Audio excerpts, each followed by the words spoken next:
This morning I'm talking about the mystery of the chalice. I was thinking a couple of things actually this morning.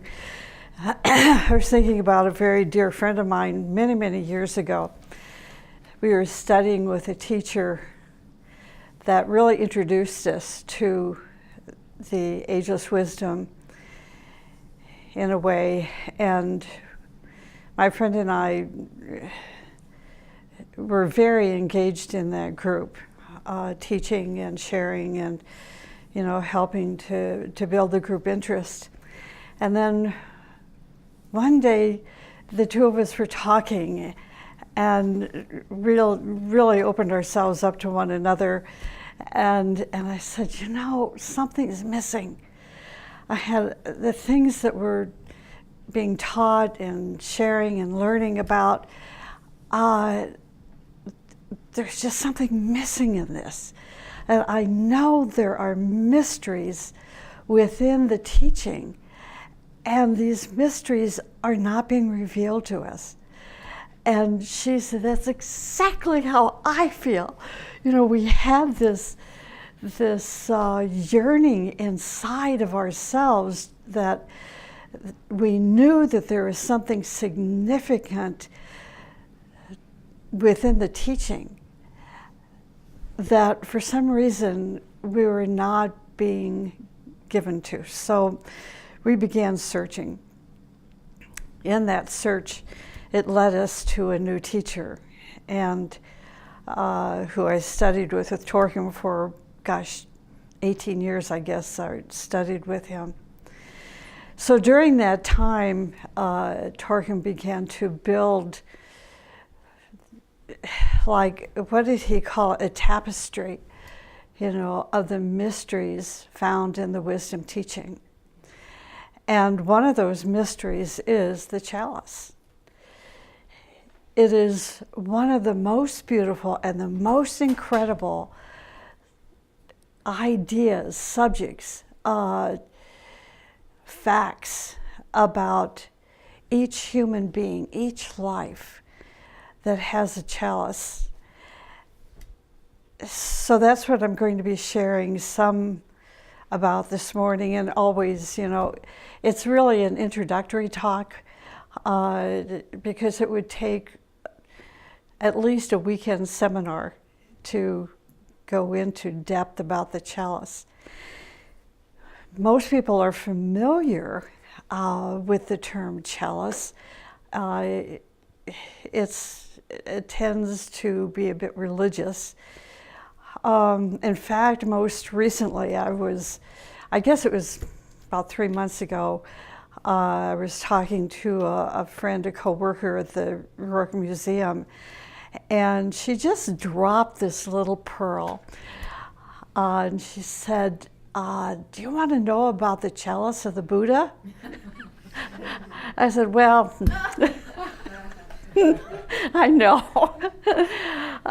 She said, well, when I have time, someday I'd like to share what we have at the museum about the Buddhist chalice. And then she forgot. But I didn't. And, as luck would have it, I found a book that had some information about the Buddhist chalice in relationship to the Rourkes, Nicholas and Helena Rourke, the founders of the Agni Yoga Society. And so a couple of weeks ago, I sent that information to her, and I said, this is what I've learned. Is it accurate? And then she sent me the treasury, sent me the photographs of what's called the Buddha's alm bowl, A-L-M, the alm bowl, and which is also known as the chalice. So it's a physical chalice, or a physical sacred object, which is a little bit different from the chalice that I'll be talking about, this morning. But this, the Buddha's chalice, the alms bowl, has a history, a legend with it, very similar to the stone. where it comes in and out of manifestation. And in that legend, we're told now that the Buddha's alms bowl is stored in the ashram.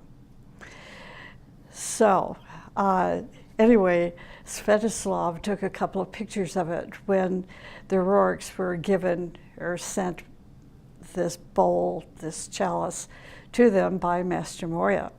So he took some photographs of it, and he also sketched some parts of the bowl because there's imprints, of the Buddha's hands on the bowl. So I'm going to be sharing some of those images at the conference in a few weeks. Yeah, it's quite sacred. So today, what I'm sharing is mostly, of course, from the teaching. Throughout the centuries, the chalice within the ageless wisdom teaching has been called by many different names, and we still use these names. So I'm going to give you 8 of those names and then give you the definition of these names from the teaching.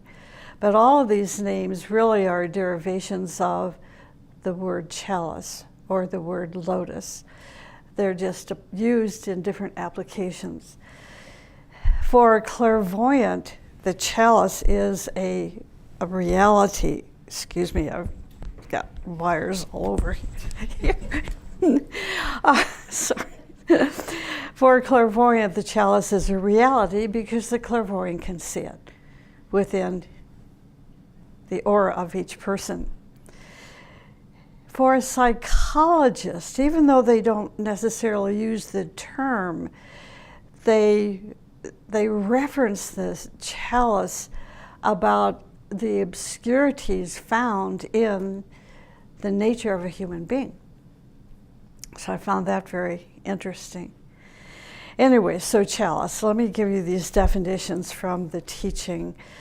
Chalice, the definition is this, that the chalice contains the blood, the essence, the life, of the human being. It contains the life essence and the blood, and thus is the spirit.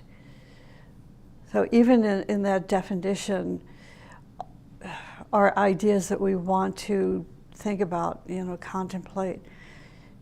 Okay.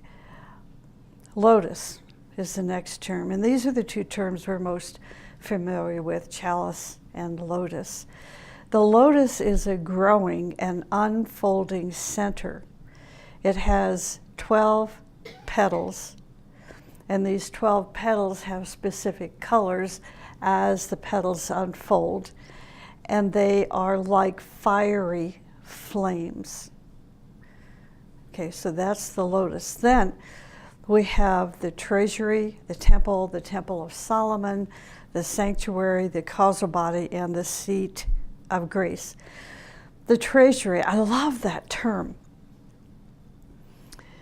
especially back in the days when I was really poor. And I was thinking, I have a treasury. And it's not in Wells Fargo. Yeah, treasury.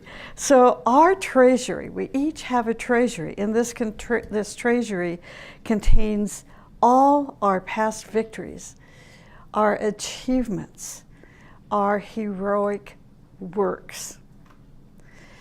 Our treasury is full of ideas and wisdom and beauty collected throughout the many incarnations of our soul.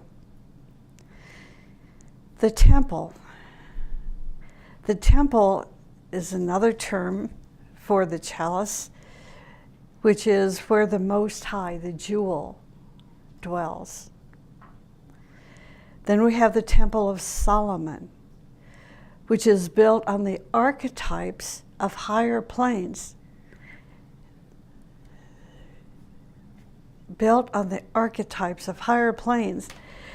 See, these ideas are so magnanimous that to think about, it's like somewhere in my consciousness, in my higher self, there is what's called the Temple of Solomon, upon which the archetypes of other planes is contained. Who would have thought? You know, I was born in Iowa. Who would have thought an Iowa-born little girl could have the Temple of Solomon, or the treasury, or a lotus, or a chalice? See, part of their consciousness. See, we're not taught these things in grade school or even at the university.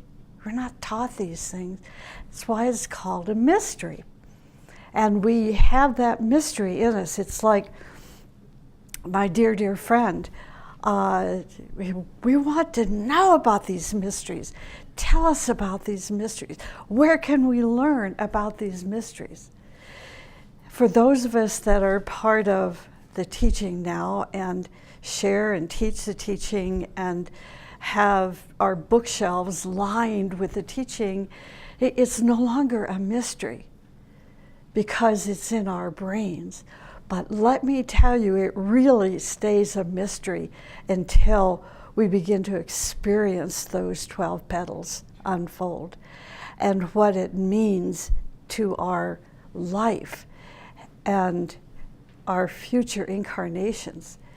And we can actually feel when this lotus is stimulated by the substance of higher planes, or when a great one or a senior initiate activates elements in our chalice so that we can manifest it on the physical plane. That's when it becomes a reality of what this incredible gift is that we've been given and we build upon. It's also called the sanctuary, where people enter for transformation, elevation, and contact with the Most High. Sanctuary. This is why we meditate. So we can go into this sanctuary. There's nothing like it. And then there's the causal body, which carries with it our physical, emotional, and mental permanent atoms, all found in the causal body, aka the chalice. Recordings which determine the nature of the bodies of our future incarnation. So whatever is stored in these permanent atoms, also called seeds, is what the devas pull from to recreate our physical, emotional, and mental body. See, so contrary to popular opinion, these are what we take with us. And then the last one is called the seat of grace. Our savings account, which helps us in our dire need. The teaching about the chalice comes from the Atlantean adepts. Before the submergence of Atlantis, and the adepts took this teaching to India and then to the Himalayas. See how far back it goes? The teachers of humanity at first gave very little information to us about the chalice. They used various symbols, and they hinted about the chalice in the instructions to their advanced students. Now we can read about the mystery of the chalice in the writings of Agni Yoga, in the writings of Torquem Saradarian and others. The teachings say that in every human being, there is a mechanism on the higher mental plane which registers all that happens to us and around us that is related to good. which registers all that happens to us and around us that is related to good. In addition, all real wisdom and knowledge is accumulated in the chalice. Great memories from past lives are also accumulated there. Isn't this just incredible? See, don't say, oh yeah, I know this. Knowing and experiencing it are two different things. And one of the ways we can experience this is to think about the chalice. Talk about the chalice. We're told in the teaching that thinking about the chalice, experiencing moments when we have like this electrical energy that activates certain of our centers, is how we experience the chalice. That this is how we begin to build that chalice, that lotus.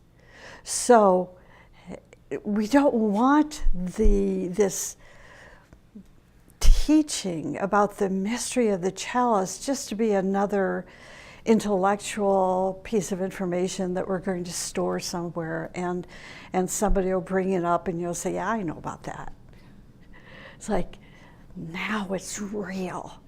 And if you're an artist, you can paint, you can draw, or you can write a poem about it.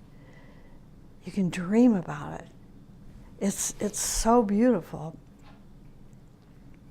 Great memories from our past lives are stored in our chalice.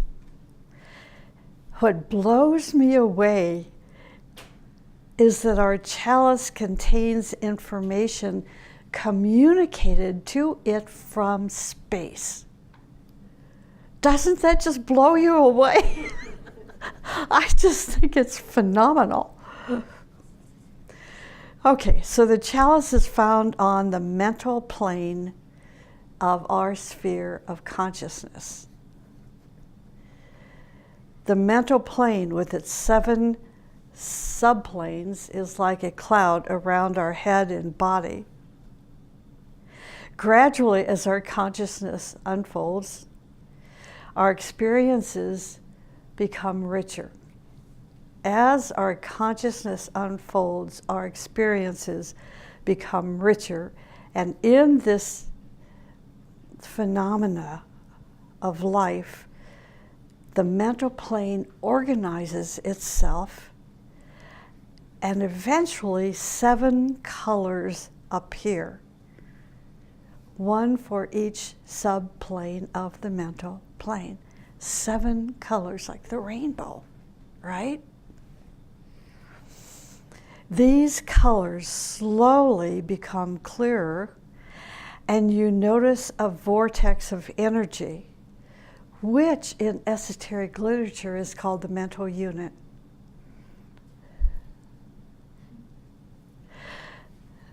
Then a point of light begins to appear on the higher subplanes of the mental plane.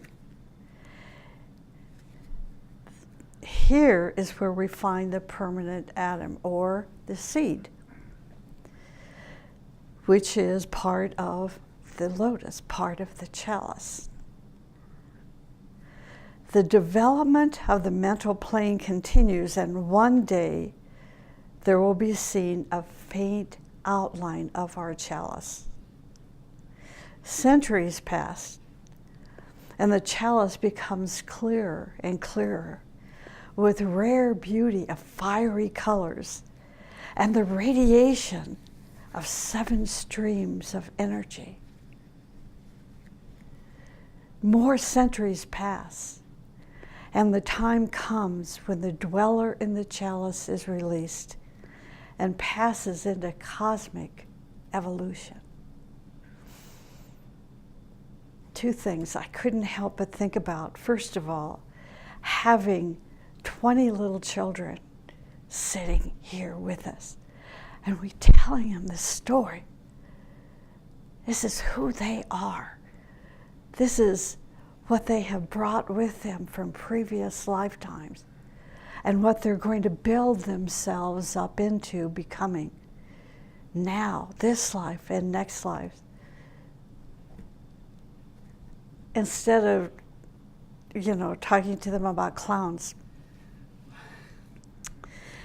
And the other, more sad perhaps, side of this story is thinking about those beautiful 17 children and adults that just, tragically lost their lives. If we could sit and talk to their parents, and their families, and saying, you'll miss them, but they're not gone. They will have another life. And share with them what that means.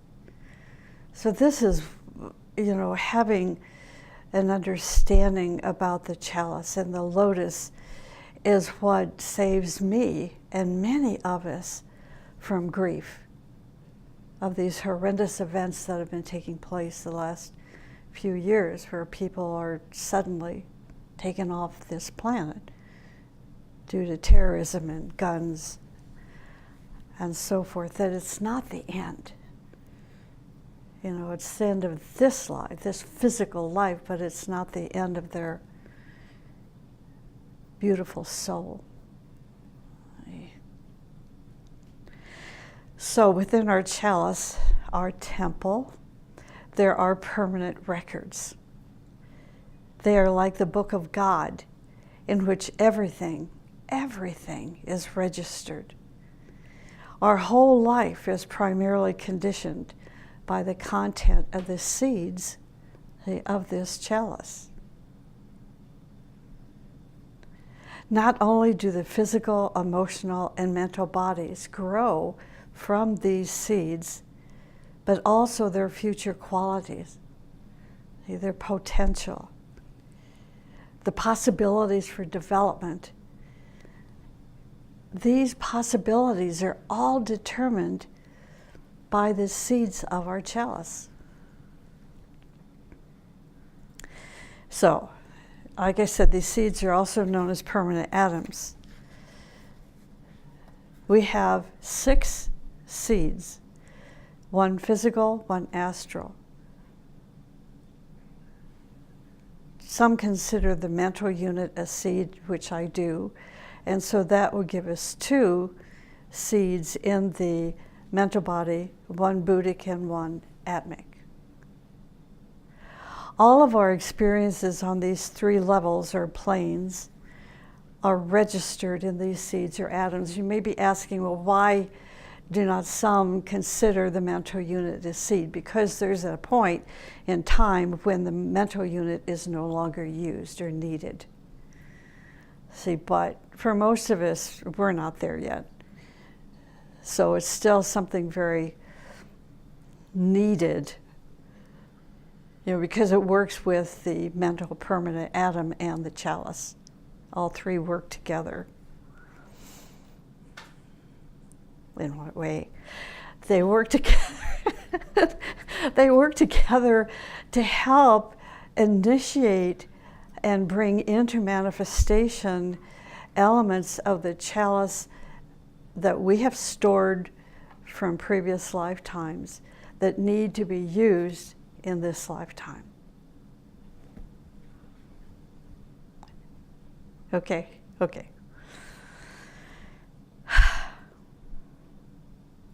So all of our experiences on these levels or planes are registered in these seeds, whether we are conscious or unconscious of the impressions.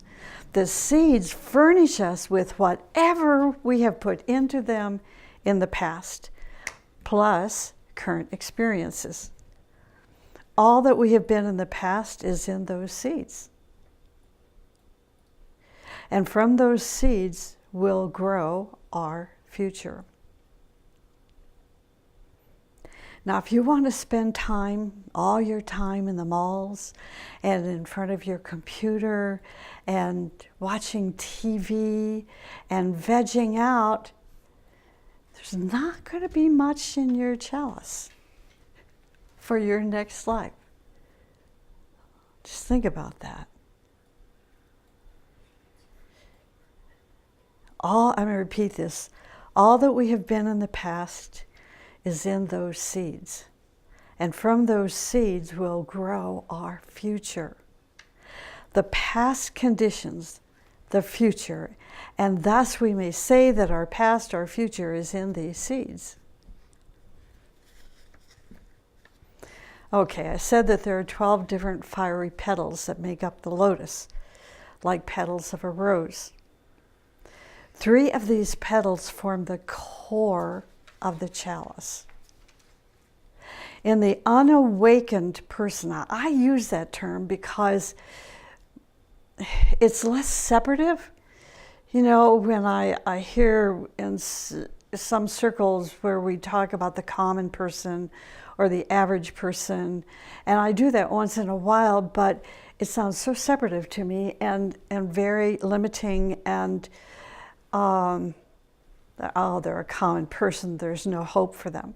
Whereas thinking of an unawakened, they're going to awaken one of these days. You know, I just like it better. So in the unawakened person, the chalice is practically, at that point, non-existent.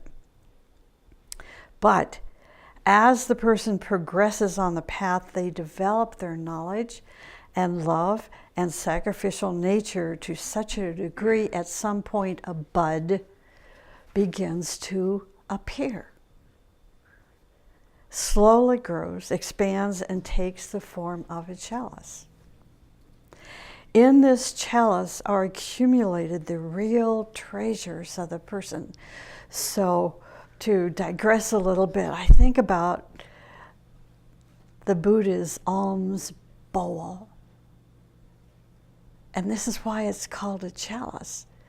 It's a talisman, it's a sacred object because of the energy of this great being, energy being made of the substance of his life.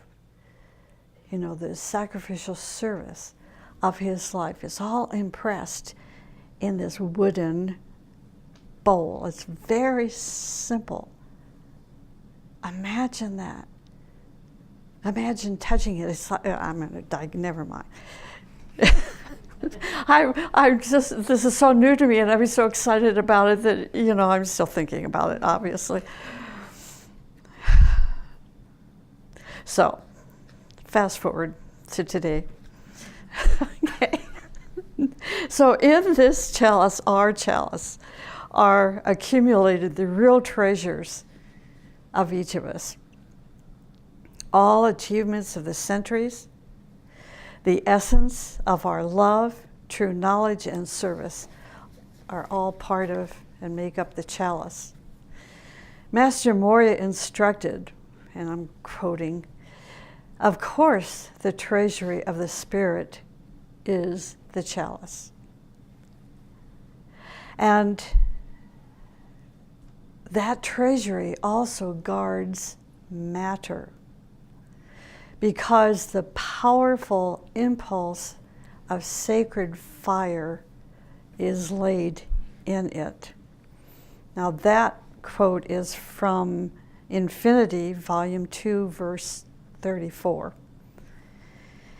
He also said that from the chalice issue all creative laws, and in the chalice are gathered all cosmic manifestations. See, what he is telling us here is, in essence, due to the chalice, or through the chalice, we are connected with the universe and all the creative laws of the universe. So this chalice is not for personal use only. There are chalices that become magnets in different spheres or levels of the universe. We know, like, the cosmic magnet is a chalice. But we know that Christ is a chalice. Buddha is a chalice. the great ones. And they share those chalices with us when our chalice becomes fully developed. And it is from this chalice, or chalices, that we can draw upon from what we need. And when our consciousness is, and this is important, when our consciousness is of the same vibration and rhythm. The enrichment of the chalice affords realization of all cosmic planes. So this is why the teaching is so real to us. It's so alive. It's not abstract. It's not something someone wrote about in a book. At some point, that book becomes a living reality. Those words become a living reality. So we come into incarnation and we go through that stupid recapitulation time called childhood, you know. And then it's like, okay, I know there's some mysteries here. Where are these mysteries about life? How can I find these mysteries? And then the teaching comes back into our life and we have this big sigh of relief. Okay, now I know what I'm searching for. I have found it. Now I'm going to move on and live the purpose of this life. It's so wonderful.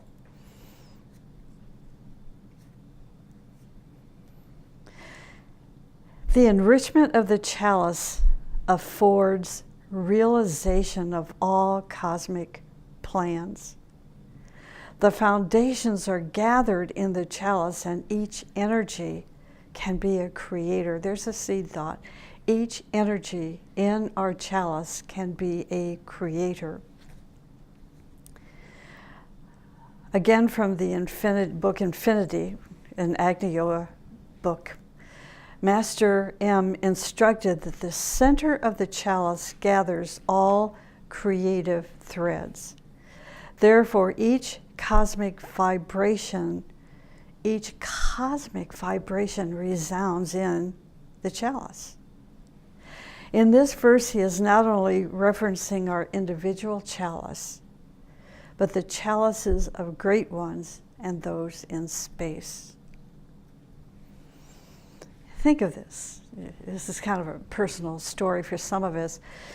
When we were studying with Torkim, when we were in his group and we would listen to him or have personal conversations with him, or were engaged in various projects with a group, he shared the contents of his chalice with us and made us brighter and more beautiful and more illumined and special, and the love petals of the lotus particularly became not only unfolded but fiery. See, so he was engaged in a sacrificial service that some people took as their own, and built their ego and built their sense of self-centeredness. And then he left.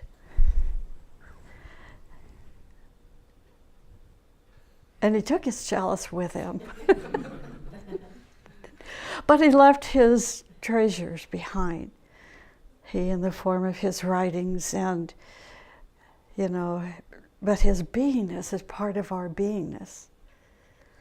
When we develop and unfold our chalice to the same resonance of his, we will be able to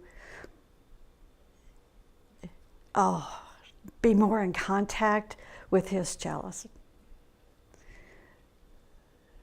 Okay. And others. What is helpful to keep in mind is that, Gosh, what is helpful to keep in mind, I'm sorry, the time, where does time go?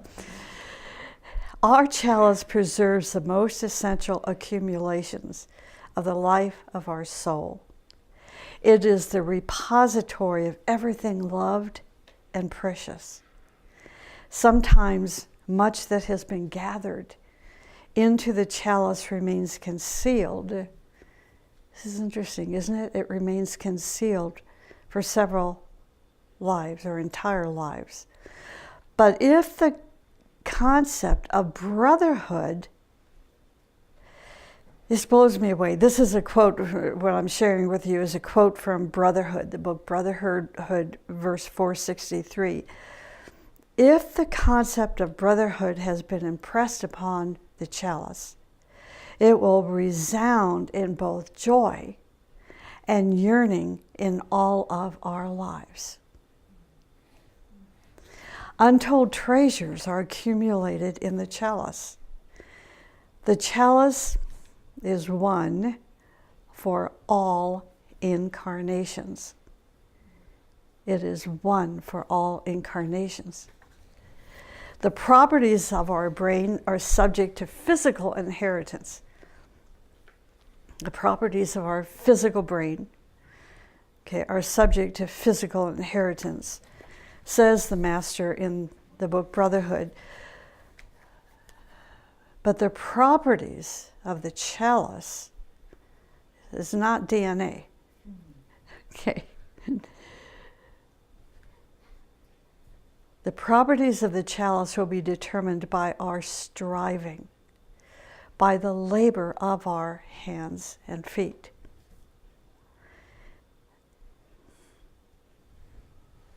So the chalice is built primarily of the substance of the higher self, sometimes called the solar angel. The human soul makes itself ready to wear it as the robe of glory.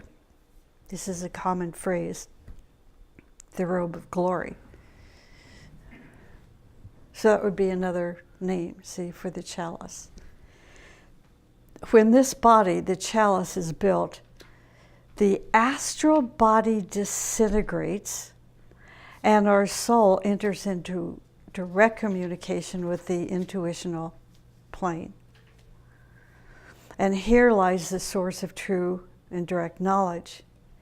In the accumulations of our chalice, these accumulations can be used when our consciousness comes in contact with that treasury, when our consciousness comes in contact with that treasury, or when hierarchy gives an impulse and connects the treasury with our brain, our etheric brain. This wisdom is used then in writing important books, dramas, stories, poems, in painting pictures, in composing music, in making new discoveries and inventions. I was listening to Faraj Zakaria this morning. I am going to learn how to pronounce his name. He's such a wonderful man. You know who he was interviewing this morning? Bill Gates, who is aging. Gosh, he's got the most beautiful aged face. I'm digressing. Anyway, I'm sure you're going to find the interview on YouTube or somewhere else on CNN, certainly in this country. But what took me aback by this man, and this was pointed out by Farid, is how positive he is. And that's what Farid, introduced him as. How can you stay so positive, with the difficulties we're having in this world? And I don't have time, obviously, to share about it, but if you have time, watch that interview. Just the part of the interview from Farid's program this morning with Bill Gates. It's just absolutely incredible. Talk about chalice. You don't come into this world and give away billions of dollars. Most people say, this is all mine. I built this myself. I built this empire. It's all mine. He says, I'm giving it to the world. And not just to the country he was born in. To him, his country is the universe. It was such an amazing interview. The treasury accumulates age after age, life after life, and through synthesis, it forms the fountainhead of our wisdom and knowledge, which manifests through the labor of geniuses in the world. The richer our chalice is, the more influence it has in our life. The poorer the content of our chalice, the less influence it has in our life. As we progress on this spiritual path, we begin to have more access to this treasury. This slowly changes in our life, and a day comes when we inherit all the treasures found in our chalice.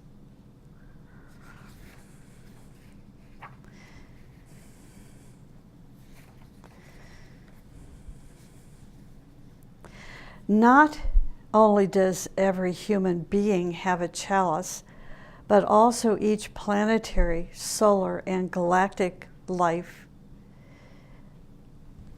has a chalice of its own.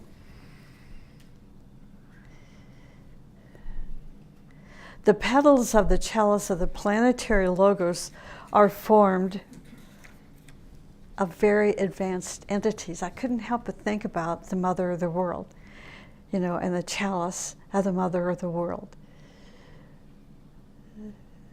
So I want to add to that, which is not in my notes this morning, that is not only the chalice of the planetary logos that is formed of very advanced entities, but also the lotus of the mother of the world. The petals of the chalice of the solar logos are built of entities equal to the ranks of the planetary logoi. The petals of the chalice of the galactic logos are built of lives equal to the solar logoi. On each level, the building units of the petals of the chalices are progressively more advanced. Oh, there's so much I'd love to share. Oh, and I'm not even going to get to the end of this talk. Let's see. I'm skipping through. How do you contain something like so vast, like this in 40 minutes? I haven't learned that yet. Being a Gemini, I should scrub out some of those words in my talk, but it's just next to impossible. Well, here's a piece of information, which I think we've deduced already, that on the human level, not all the chalices are active. Some of them have only a few petals that are open halfway. Others have more petals open according to the level of their evolution. Similarly, higher chalices are in the process of being built. Human chalices are destroyed, but their treasures are transferred to their spiritual triad.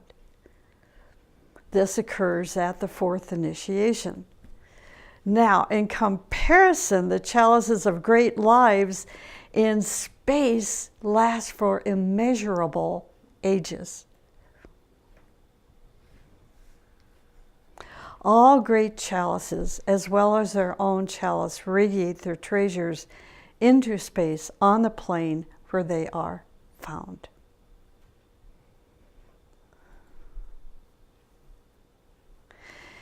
Every contact, again, according to the stage of the development of our chalice, can affect us physically as physical happiness and health, emotionally as joy, uplifting feelings, peace and love, mentally as creative thinking, understanding, creativity, intuitional visions and the power of healing. On our physical, emotional, and even on mental levels, all this resonance is often unconscious until at least 6 petals of the 9 of our chalice are unfolded. In reality, the 12, but we're going to stick with 9 this morning. There are many benefits in knowing about the chalice or the lotus, which basically I've talked about this morning. Which one is thinking and talking about it. The other is, now that we know about the chalice, we need to discover how to make use of it in the evolution of our progress in the very best way possible. And in knowing about it, we discover how to use it intelligently to understand the mysteries of life and consciousness. And that's it for now. I know, it's amazing, isn't it? It's such a treasury.